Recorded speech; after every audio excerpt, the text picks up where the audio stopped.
Ce soir, notre conférence est intitulée « L'excellence de la présence de Dieu », la gloire de la présence. Comment cultiver cette présence au quotidien pour vivre une vie surnaturelle sur la terre? Ça veut dire que nous comprenons que Dieu a beaucoup de compartiments dans la gloire, mais nous voulons isoler la présence de Dieu et savoir ce que ça signifie, ce que ça représente et comment ça nous bénéficie. C'est ce que nous essayons de faire dans cette conférence. Tu sais, quand j'ai commencé à grandir dans les choses de Dieu, quand Dieu parle, je ne suis pas rapide à répéter ce qu'il dit. Je lui demande « Aie pitié de mon ignorance et aide-moi à comprendre ce que tu veux dire ». Parce que d'habitude, Dieu peut te regarder et dire « Viens » et tu interprètes « Viens » du dictionnaire et puis tu cherches où il est pour venir. Pendant ce temps, « Viens dans le royaume de l'esprit » ne veut pas dire « Approche-toi ». Viens dans le royaume de l'esprit est une invitation au miraculeux, parce que chaque fois que l'esprit dit « viens », la porte du miraculeux s'est ouverte pour toi. Pierre a dit « si c'est toi, ordonne-moi de venir ». Il a commencé à marcher sur l'eau. Donc quand Dieu dit « viens », ce qu'il te dit c'est que maintenant la porte du miraculeux s'est ouverte pour toi. Mais si tu n'es pas conscient, tu diras « il dit viens » et tu viens. Donc, quand un esprit qui est ancien en sagesse parle, dis-lui « Aide-moi, aide-moi, aide-moi, aide-moi. Qu'est-ce que tu veux dire ?» Et donc, dans Exode 33, à partir du verset 20, je veux juste isoler de l'Écriture que le visage de Dieu fait partie de sa gloire. Parce que parfois, quand les théologiens essaient d'analyser trop de choses, ils oublient l'esprit du message. Il a dit « Tu ne peux pas voir ma face ». Le mot « face » là est le mot « panim », ça veut dire « présence ». Le mot « gloire » est le mot « kavod », ça veut dire « toute la bonté de Dieu », le poids de son essence. Et donc Moïse comprenait Dieu à ce niveau. Donc Dieu essayait d'interagir avec Moïse à un royaume profond, parce que Moïse portait des millions de personnes à travers beaucoup de territoires vers la terre promise. Il savait que s'il y a une chose qui doit être avec eux, c'est la présence de Dieu. Et pendant que nous étudions la présence, tu comprendras pourquoi Moïse insistait sur la présence. Et donc, quand Dieu lui parlait, il a dit « Tu ne peux pas voir ma face, car aucun homme ne peut me voir et vivre. » Continue, je l'expliquerai plus tard dans l'enseignement. Et le Seigneur dit « Il y a un lieu près de moi, et tu te tiendras sur le rocher. » Et il dit « Et il arrivera pendant que ma gloire passera, que je te mettrai dans une fente du rocher et te couvrirai de ma main pendant que je passerai. » Tu sais, Moïse avait demandé à Dieu de lui montrer sa plénitude. « Montre-moi la plénitude de ta gloire et que ta présence aille avec nous. Parce que si ta présence n'aille pas avec nous, nous ne partirons pas d'ici. » Donc, deux demandes que Moïse a faites, voir sa gloire, sa présence incluse, et que sa présence, sortie de sa gloire, aille avec eux. C'est un homme intelligent qui parle. Je veux voir ta gloire, mais je veux que ta présence aille avec nous, à cause de ce que représente la présence. Tu sais, quand Dieu voulait les sortir d'Égypte, c'était la main de Dieu que Moïse a vue en Exode 3:20. Il dit « J'étendrai ma main et frapperai l'Égypte de tous mes prodiges et mes merveilles », parce qu'ils avaient besoin de la puissance de Dieu là. Mais maintenant, ils passent à travers des territoires qui ont des cultures, des territoires qui ont des styles de vie, des territoires qui ont des idoles, qui peuvent les corrompre avant même d'arriver à la terre promise. Et ils passent aussi à travers des territoires qui ont des dieux, des territoires qui ont des gouvernements et des systèmes de gouvernance. Et donc tu as besoin de plus que la main de Dieu, parce que la main de Dieu peut te délivrer, mais la main de Dieu ne peut pas te transformer. C'est pourquoi il y a beaucoup de prophètes aujourd'hui qui peuvent donner des paroles de connaissance précises, mais ils sont fornicateurs. Il y a beaucoup d'apôtres aujourd'hui qui peuvent ressusciter les morts, mais ils sont toleurs, parce que la puissance de Dieu agit vaillamment, mais seule la face de Dieu transforme. Et donc tu peux voir la puissance en œuvre, mais tu es toleur. Et donc Moïse savait que pendant qu'ils marchent à travers beaucoup de cultures et de territoires, ils ont besoin de plus que la main de Dieu. Donc il dit « Montre-moi ta gloire, ta plénitude, mais au-delà de ta plénitude, que ta présence aille avec nous. » Et Dieu dit « Tu ne peux pas voir ma présence et vivre. » J'expliquerai cette phrase plus tard. Si je l'explique maintenant, ce sera trop tôt. Mais le point que je veux nous montrer ici, c'est qu'il y a une différence entre le visage de Dieu ou la gloire de Dieu ou la présence de Dieu et la gloire de Dieu.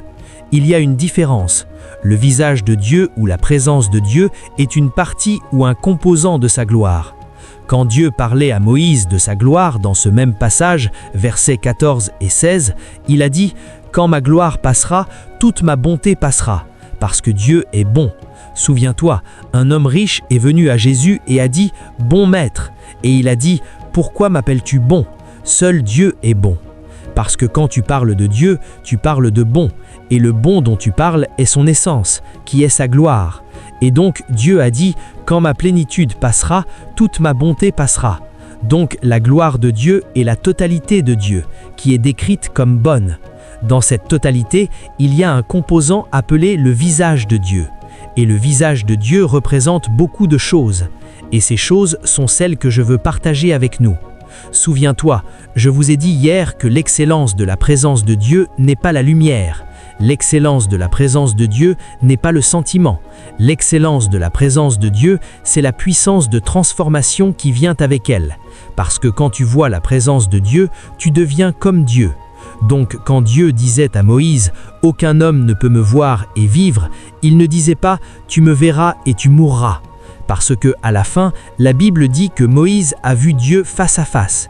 Ce que Dieu disait, c'est que quiconque me voit devient comme moi. Et c'est Jean qui a interprété ce code dans 1 Jean 3,2, en fait, à partir du verset 1, « Voyez quel amour le Père nous a donné pour que nous soyons appelés enfants de Dieu. » Il dit « Ce que nous serons n'a pas encore été manifesté. » Il dit « Mais quand il apparaîtra, nous serons comme lui. » Donc l'excellence de la présence de Dieu, c'est que quand un homme commence à interagir avec la présence de Dieu, cet homme devient comme Dieu. La transformation que la présence de Dieu apporte est l'excellence de la présence de Dieu. Tu peux voir la puissance de Dieu et ne pas être transformé. En fait, tu peux utiliser la puissance de Dieu et escroquer une génération et à la fin, tu apporteras l'opprobre au nom du Seigneur. Et le diable aura plus de moisson de cette puissance que tu as maniée que Dieu. Parce que chaque fois que tu utilises une ressource de Dieu, Dieu cherche sa moisson. Il y a beaucoup de prophètes aujourd'hui, beaucoup d'apôtres aujourd'hui qui utilisent la puissance de Dieu pour déflorer des filles innocentes. Et beaucoup de gens le savent. Donc, ils ont apporté l'opprobre au nom de Dieu. Il y a beaucoup de prophètes et apôtres aujourd'hui qui ont utilisé la puissance de Dieu pour escroquer non seulement des individus, mais des gouvernements. Donc, ils fuient des nations parce qu'on veut les arrêter. Un prophète que les nations devraient chercher fuit pour sa vie à cause des choses traîtresses qu'ils ont faites en utilisant la puissance de Dieu. Puissance précise, mais caractère mauvais. Parce qu'ils n'ont pas vu la présence. Ils ne connaissent pas la présence. Donc ne sois pas ému par un homme qui a de la puissance. Sois ému par un homme qui connaît la présence de Dieu. Un homme qui a de la puissance peut être un agent du diable marchant sur l'autel. Mais un homme qui connaît la présence de Dieu est le reflet physique de Dieu pour un peuple, parce que l'excellence de la présence est la transformation qui vient avec elle. Et ton christianisme sera faux jusqu'à ce que tu rencontres la présence de Dieu. Quand tu interagis avec la présence de Dieu, il y a 7 choses avec lesquelles tu dois interagir. De la même façon que la gloire de Dieu est compartimentée, la présence de Dieu aussi a beaucoup de compartiments. Parce que tu sais, Dieu est un mystère, c'est un grand mystère. Et donc, quand tu commences à interagir avec la présence de Dieu, il y a 7 choses que tu rencontreras. Et je vais les lister pour toi et les prendre une après l'autre. Toutes ces choses sont transformatives et des systèmes de gouvernance transformationnels dans le royaume de Dieu. Parce que tout ce que la présence de Dieu veut faire, c'est te faire devenir un reflet de Dieu. Parce que c'est le plan original de Dieu. Il a dit « Faisons l'homme à notre image ». Dans Jean 10, 34 et 35, il a dit « Vous êtes des dieux, à qui la parole du Seigneur est venue, et l'Écriture ne peut être anéantie. » L'intention originale de Dieu, c'est que l'homme vive et le représente. Et la seule façon que ça arrive en vue de la chute, c'est que tu reçoives d'abord le salut. Et ayant reçu le salut, tu interagis constamment et continuellement avec la présence de Dieu jusqu'à ce que, au-delà de la régénération, tu sois transformé et transsubstantié. Et donc, quand un homme commence à interagir avec la présence de Dieu, il y a 7 systèmes de gouvernance avec lesquels il entre en contact. Numéro 1, les sons. Son. Son. Son. Les sons ont une signification dans l'esprit. Tu ne peux pas être transformé jusqu'à ce que tu entendes des sons. Ce qui fait les hommes, ce sont les sons qu'ils entendent et la lumière qu'ils voient. Ce sont les 2 infrastructures pour la transformation. Tout homme deviendra ce qu'il entend et ce qu'il voit. Les démons savent ça, les anges savent ça. Dieu l'a fait occasionnellement. Les hommes sont les seuls qui ne le savent pas. Et donc, quand un homme commence à interagir avec la présence de Dieu, il te dira qu'il y a un son. Il y a un témoignage d'un son dans son esprit. Ce son est ce qui le fait qui il est. Et quand cet homme commence à apporter un témoignage à une génération, tu entendras le son. Quand tu entends des gens et interagis avec des gens, tu peux dire le son qu'ils ont rencontré dans l'esprit. Et donc, le premier système de gouvernance de la présence, ce sont les sons. Le deuxième système de gouvernance de la présence, c'est la lumière. Le troisième système de gouvernance de la présence, c'est le feu. Dieu habite dans le feu. Je te montrerai. Le quatrième système de gouvernance de la présence, ce sont les charbons. Des charbons ardents. C'est ce qui purifie, les charbons. Tout le monde qui connaît la présence le sait par expérience. C'est plus profond qu'une étude biblique ou une doctrine. C'est une réalité sur ton chemin de progrès spirituel. Pendant que tu voyages avec Dieu, tu le sauras par expérience. En fait, parfois, ils sont trop profonds pour que tu puisses les expliquer avec des termes cognitifs. Parce qu'un moment viendra où ce sera au-delà du message. Ça deviendra une intercourse littérale. Donc, tu le connaîtras comme tu es connu. Personne ne peut expliquer ton expérience personnelle. Ton expérience personnelle sera particulière à toi. Mais à la fin, quand nous arriverons, nous serons tous des dimensions de Dieu. Et donc, tu interagis avec le son, tu interagis avec la lumière, tu interagis avec le feu, tu interagis avec les charbons. Et puis tu vas plus loin. Tu interagis maintenant avec les eaux qui coulent du trône de Dieu. Il y a des eaux. Ces eaux sont les choses qui te donnent la joie. Parce qu'un chrétien n'est pas une personne heureuse, il y a de l'abondance dans sa vie, mais un chrétien est une personne joyeuse. L'abondance est régulée par les circonstances, mais la joie est un esprit. C'est pourquoi même si tu passes par la vallée de l'ombre de la mort, rien ne peut voler ta joie. C'est Néhémie qui a dit « La joie de l'Éternel est ma force ». C'est quelque chose qui est venu dans la présence, et cette joie est symbolique des eaux qui coulent dans la mer de verre. Et tout le monde qui connaît la présence connaît cette rivière. Cette rivière est ce qui le garde stable au milieu du chaos. Quand tu trouves un homme de Dieu parler avec audace, ce n'est pas parce que tout va bien, c'est en réalité parce qu'en lui, il y a du calme. C'est comme la montagne de Sion qui ne peut être ébranlée. La seule façon d'arriver là, c'est quand tu t'es baigné dans la rivière qui coule, cette eau qui coule du trône de Dieu. Et donc, le 5e article de gouvernance de la présence, c'est la rivière de vie.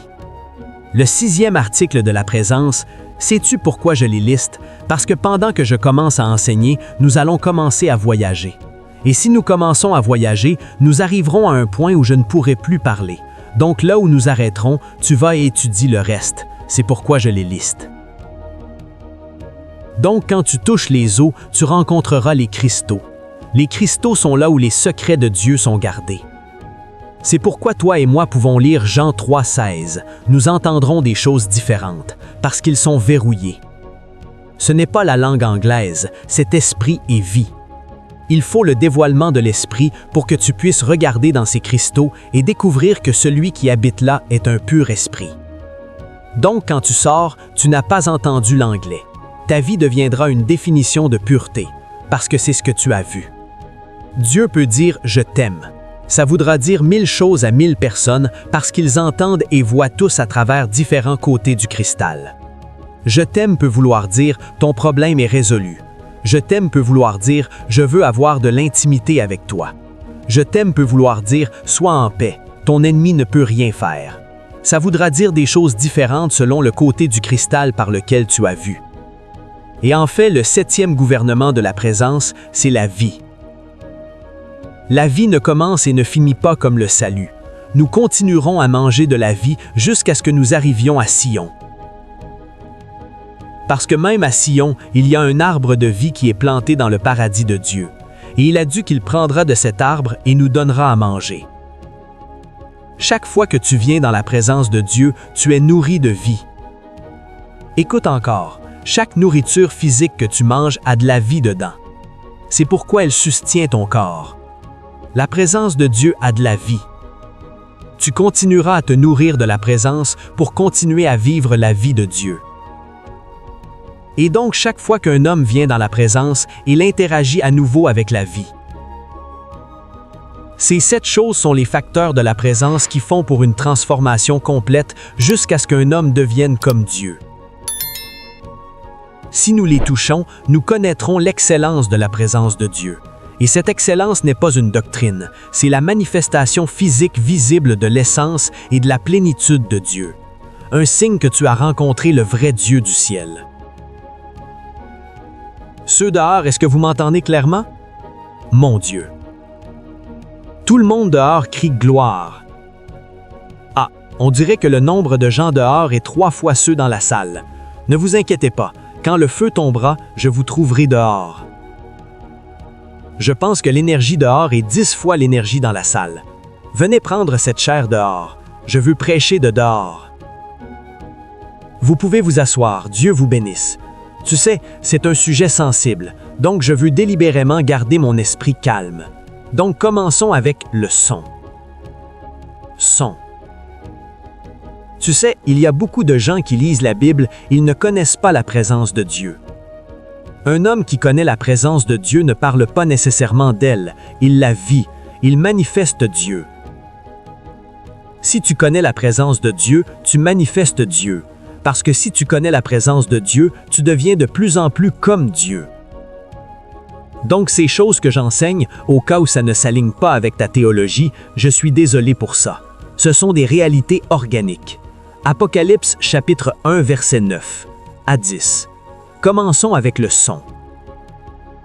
Il dit, « Moi, Jean, votre frère et compagnon dans la tribulation, dans le royaume et la patience de Jésus-Christ, j'étais dans l'île appelée Patmos à cause de la parole de Dieu et du témoignage de Jésus-Christ. » Et il dit, « J'étais dans l'Esprit au jour du Seigneur, et j'entendis derrière moi une voix comme d'une trompette.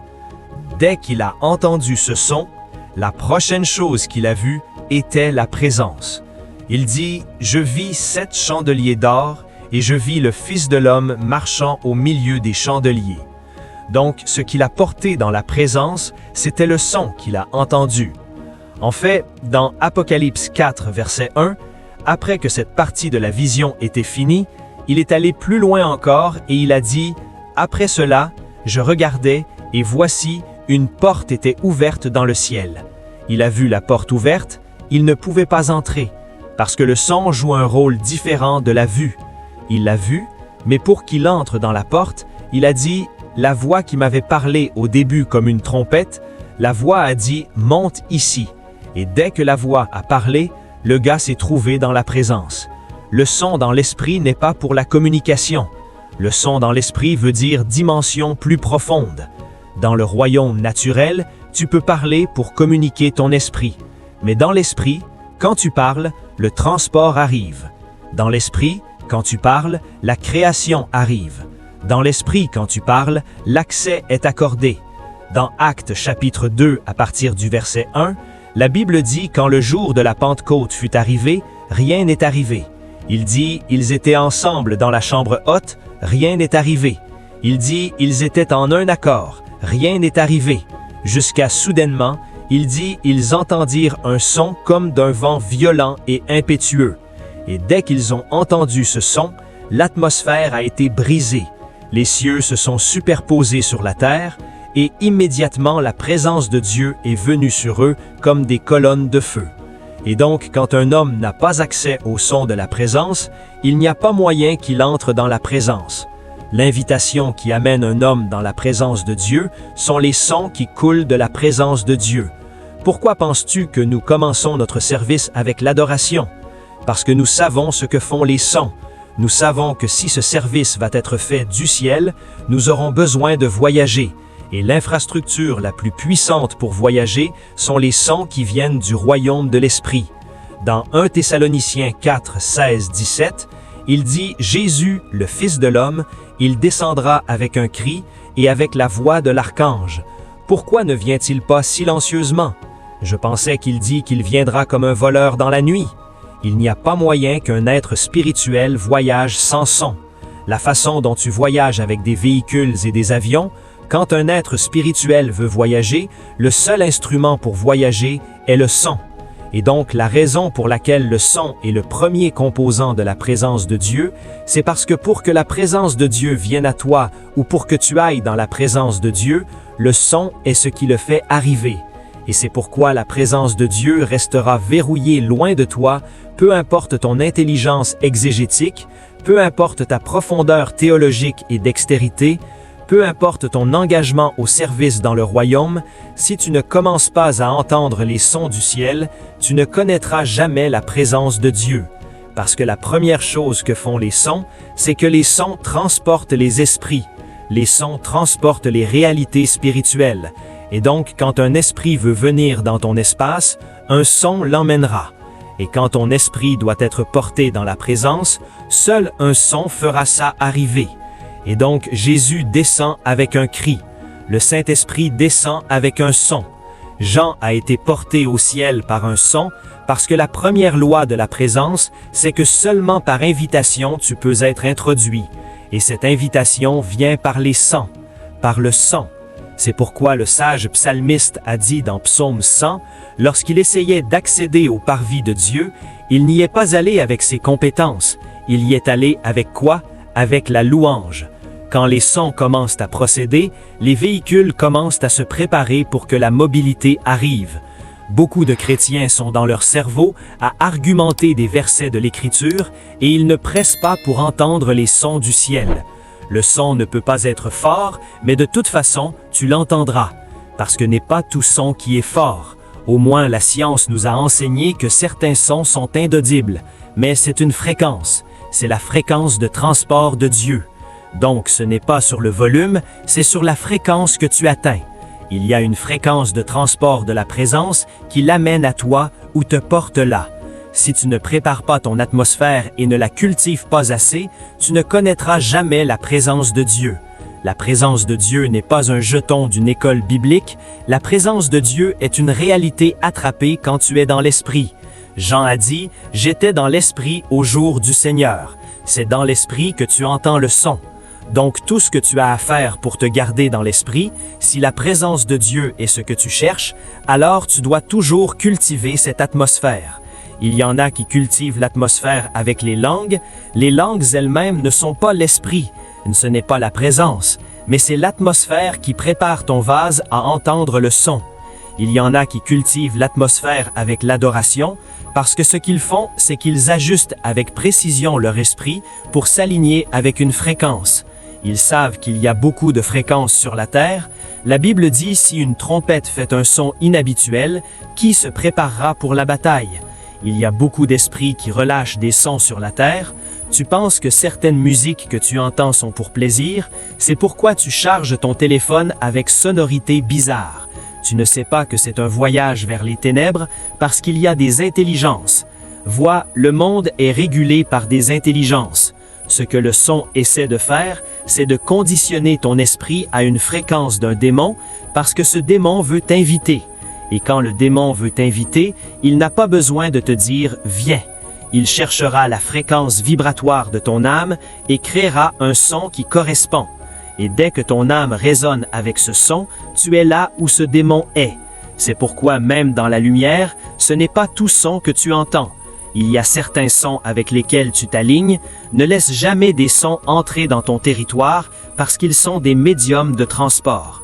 La première chose que font les sons, c'est que les sons te transportent. Assieds-toi, je gère l'atmosphère. La deuxième chose que font les sons, c'est que les sons vivifient ton esprit. Oui, monsieur, les sons sont vivificateurs. Ézéchiel a dit « J'étais parmi les captifs au fleuve Kébar ». Dans Ézéchiel 1, verset 1, « En la 30e année, au 4e mois, le 5 du mois, j'étais parmi les captifs au fleuve Kébar, et les cieux s'ouvrirent, et je vis des visions de Dieu. L'état de captivité est un état de dépression totale, c'est un état de désespoir. Quand un sacerdote commence à se définir comme captif, tu sais qu'il est au plus bas de son existence. Mais des visions ont commencé à venir à lui, des royaumes ont commencé à s'ouvrir.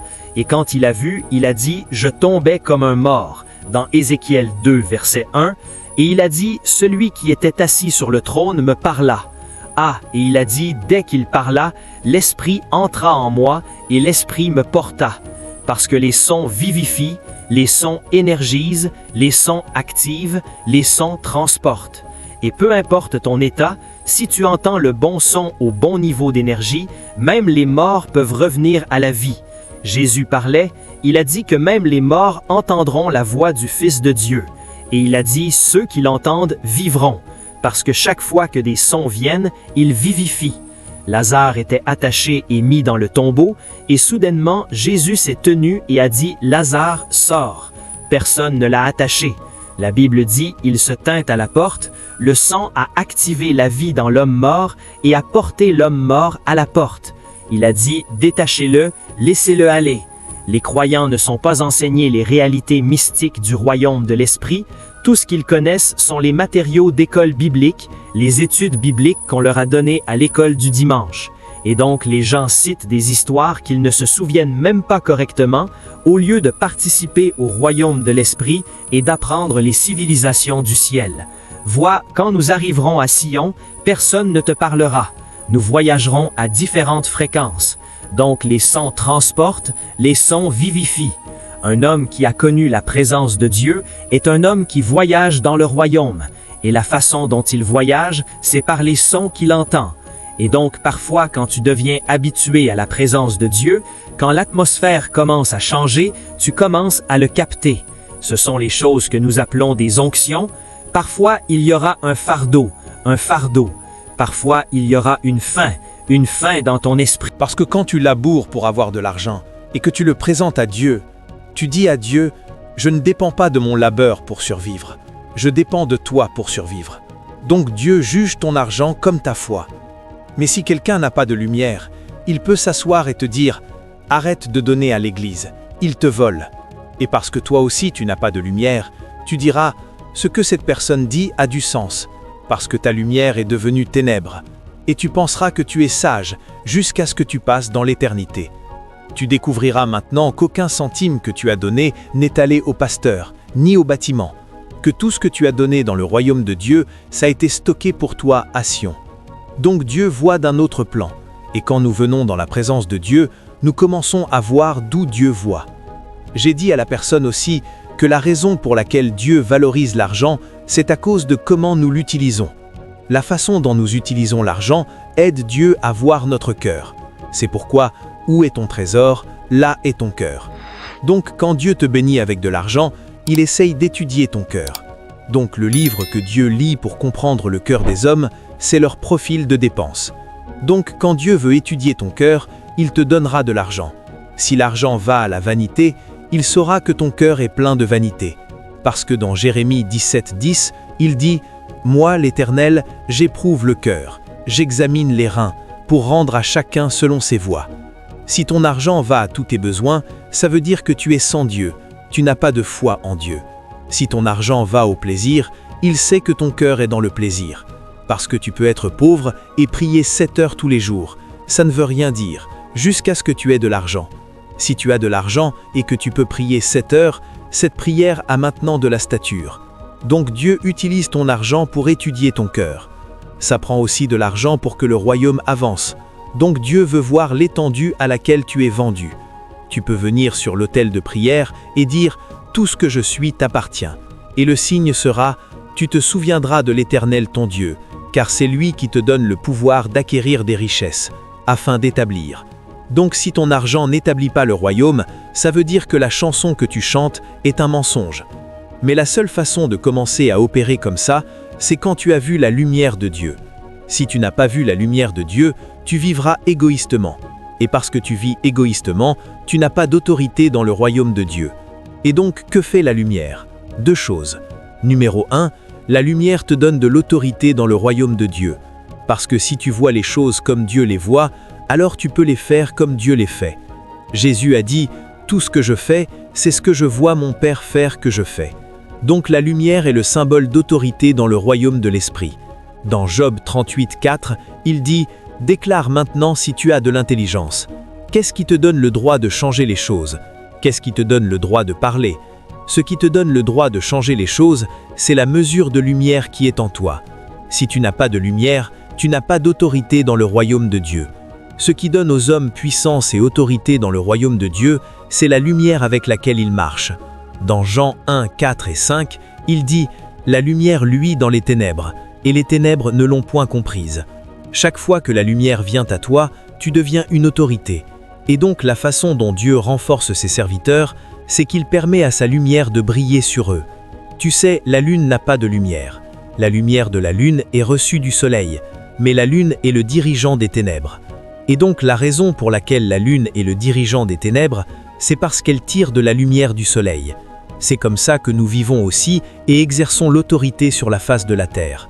Parce que chaque fois que nous interagissons avec la lumière de Dieu, nous commençons à exercer l'autorité. Et Job a dit dans Job 39,3, « À sa lumière, je marchais dans les ténèbres. » S'il y a quelque chose dans ta vie qui challenge ton expérience chrétienne, c'est parce qu'il n'y a pas de lumière dans cet aréa. Et donc le remède à ce problème, c'est de visiter la présence à nouveau. Parce que dès que la lumière vient, l'autorité est léguée. La deuxième chose que fait la lumière, c'est qu'elle écrase l'ennemi. Le diable restera un tyran dans ta vie jusqu'à ce que la lumière vienne. Dès que la lumière vient, sans parler, le diable fuira. Vois avec quoi tu luttes. Il y a certains hommes, s'ils arrivent, ils n'auront pas besoin de parler. Cette chose disparaîtra pour toujours et à jamais, parce qu'ils sont venus. Pas parce qu'ils parlent, mais parce que la lumière qu'ils portent est un témoignage dans le royaume de l'Esprit. Dans 2 Thessaloniciens chapitre 2, il dit « Et alors sera révélé l'impie, que le Seigneur consumera par le souffle de sa bouche et qu'il détruira par l'éclat de son avènement. » La lumière détruit les ténèbres. S'il y a des ténèbres dans ta vie, ce que la présence de Dieu fera pour toi, c'est qu'elle te donnera de la lumière pour détruire ces ténèbres. Ça peut être du sin, ça peut être la pauvreté, ça peut être l'échec, ça peut être le syndrome de près du succès.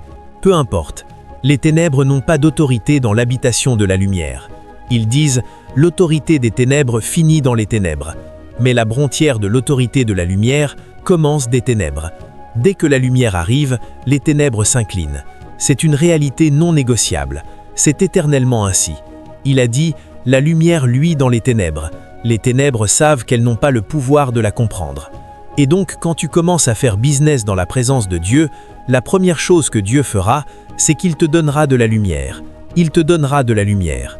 Cette lumière te donnera de l'autorité et cette lumière t'équipera pour détruire les ténèbres. J'ai vu beaucoup de gens dans ma courte marche avec Dieu. Je suis allé prêcher quelque part et j'ai vu une demoiselle. Cette jeune dame ressemblait à une indienne. Quand j'ai regardé cette dame, je pensais qu'elle était venue à cette réunion pour transférer à Dieu pour gagner un contrat. Parce que tout ce qu'elle avait montrait l'excellence et la gloire. Mais à ma plus grande stupeur, la dame cherchait Dieu pour se marier. J'ai dit « Ce n'est pas possible. » « Quoi ? Sauf si tous les hommes là où tu vis sont aveugles. Quel âge as-tu ? J'ai 38 ans. Quoi ? As-tu été enfermé dans ta chambre toute ta vie ? Comment ? Elle a dit « Personne ne m'a demandé en mariage depuis les 7 dernières années. » C'était le jour où j'ai découvert qu'il y a un mystère sur la lumière et les ténèbres. Il y a un mystère, grand mystère. C'était à partir de ce jour que j'ai compris que ce n'est pas la beauté qui fait marier les gens, c'est la faveur. Mais vous voyez, il y a beaucoup de gens qui n'ont pas assez de lumière. Ils dépensent tout leur argent en cheveux, en faux cils et en ongles. Mais quand tu as de la lumière, tu sauras qu'il y a une économie que Esther avait. Oui, monsieur, que même quand personne ne devrait voir le roi, elle a brisé le protocole. Et quand elle est entrée, le roi a dit « La recherche est terminée. Ça prendra de la lumière. Ça prendra de la lumière. » Trop de gens n'ont pas de lumière. Quelqu'un est entré en ministère. Il voulait commencer un ministère à Abuja et il a rassemblé 100 millions et est entré dans la ville. Il a dit « Nous sommes venus prendre la ville. » Il a dit « Relax. Combien coûte un panneau d'affichage ? » Il a payé. Combien coûte une tente ? Il a payé. Après 4 mois, ils sont devenus 3 dans la tente. C'est là qu'il a su que ce dont tu as besoin pour commencer un ministère n'est pas l'argent, c'est la lumière. J'aurais aimé que tu comprennes l'excellence de la lumière. Tu n'aurais pas sauté dans ce business jusqu'à ce que tu aies de la lumière. Si tu comprenais l'excellence de la lumière, tu n'aurais pas commencé ce cours. On t'a dit « la médecine est lucrative », tandis que si tu avais checké dans la lumière, ta carrière est dans la musique. Tu n'aurais pas gaspillé. Nous n'étions pas sages, nous n'étions pas entraînés. Parce que quand tu laboures pour avoir de l'argent et que tu le présentes à Dieu, tu dis à Dieu « Je ne dépends pas de mon labeur pour survivre, je dépends de toi pour survivre. » Donc Dieu juge ton argent comme ta foi.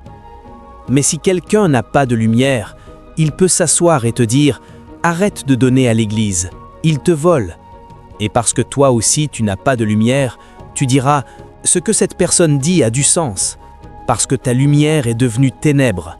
Et tu penseras que tu es sage jusqu'à ce que tu passes dans l'éternité.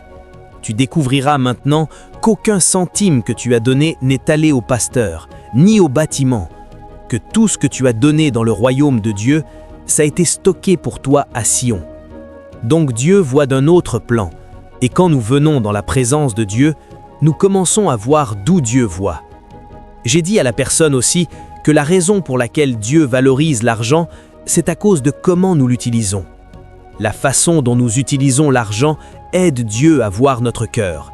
C'est pourquoi, où est ton trésor, là est ton cœur. Donc, quand Dieu te bénit avec de l'argent, il essaie d'étudier ton cœur.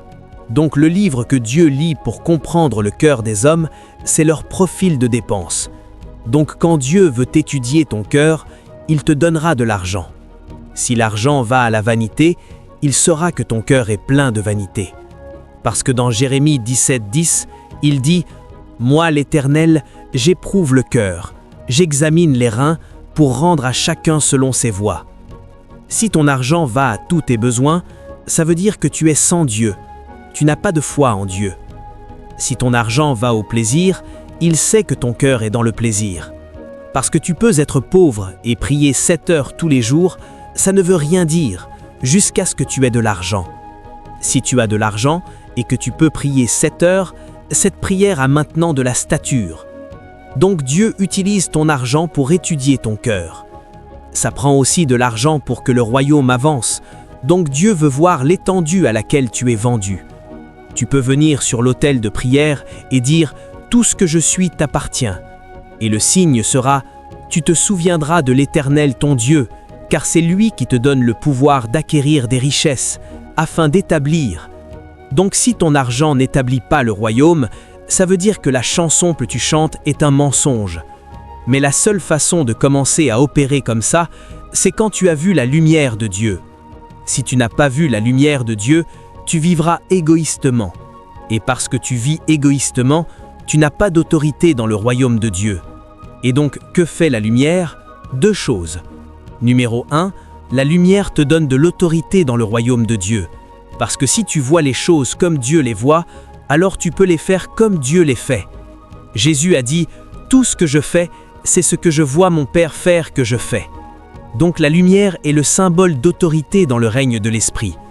Dans Job 38, verset 4, il dit « Déclare maintenant si tu as de l'intelligence. » Qu'est-ce qui te donne le droit de changer les choses?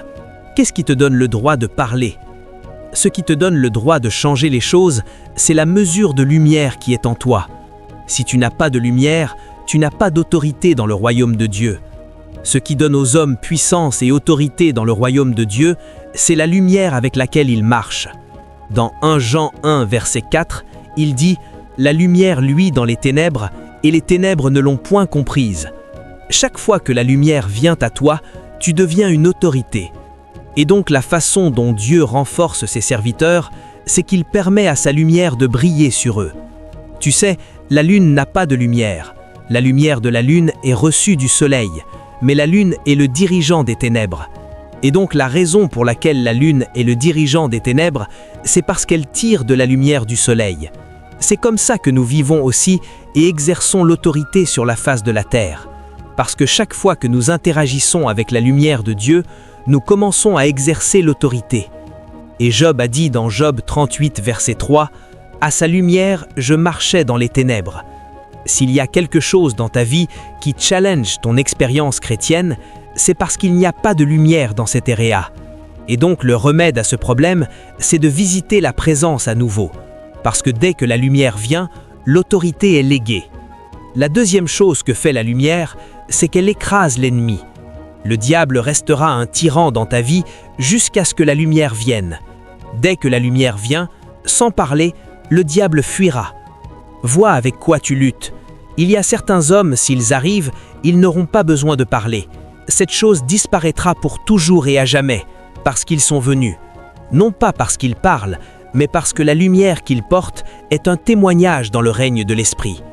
Dans 2 Thessaloniciens chapitre 2 verset 8, il dit « Et alors sera révélé l'impie, que le Seigneur consumera par le souffle de sa bouche et qu'il détruira par l'éclat de son avènement. » La lumière détruit les ténèbres.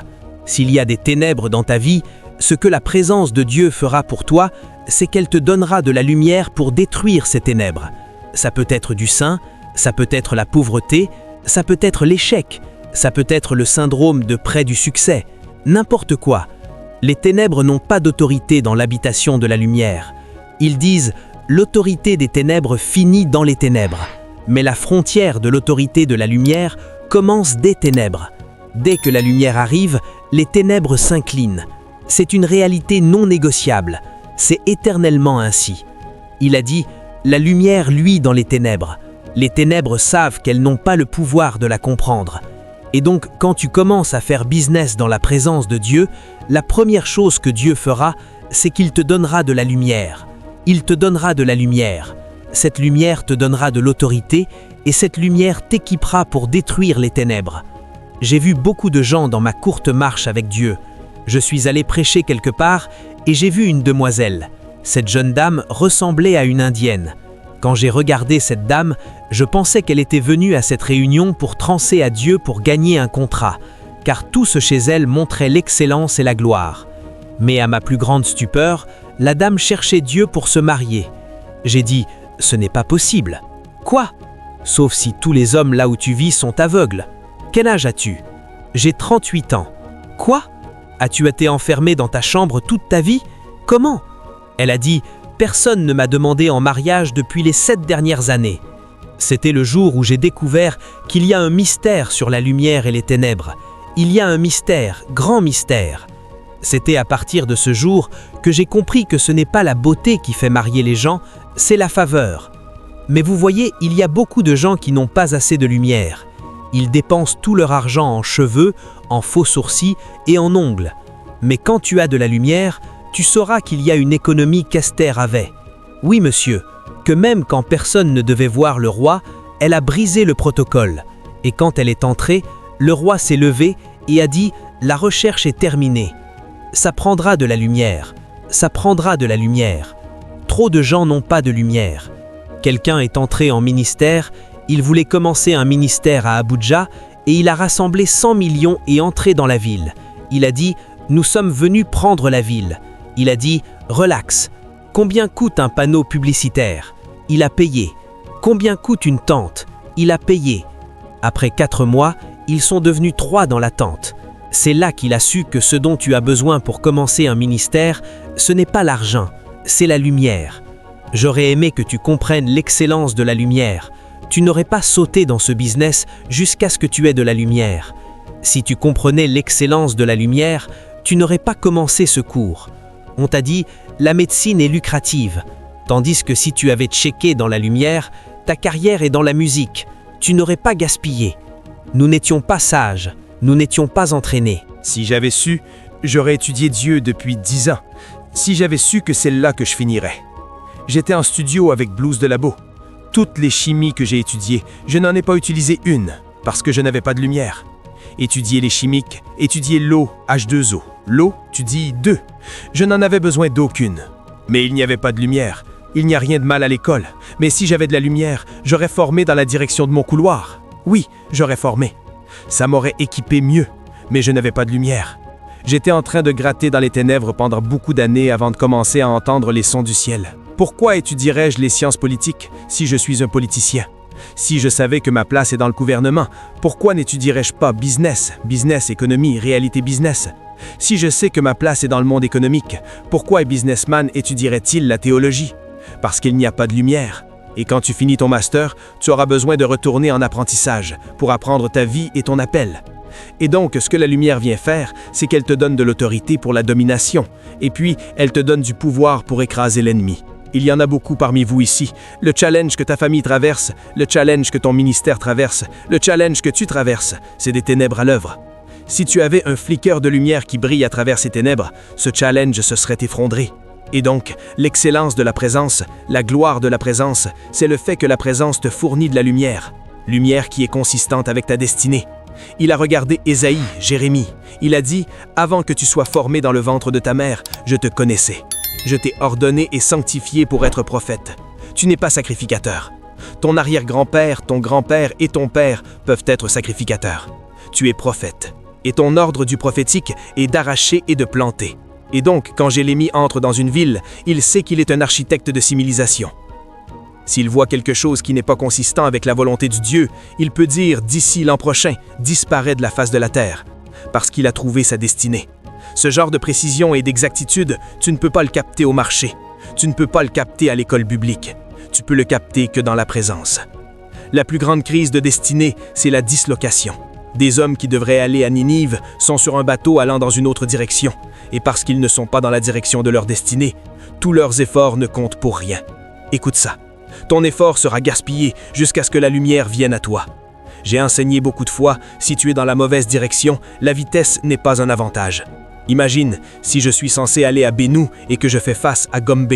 Je conduis à haute vitesse, j'ai un accident, je m'arrête, je change le pneu, le moteur cogne, je le répare, je mets tout le labeur.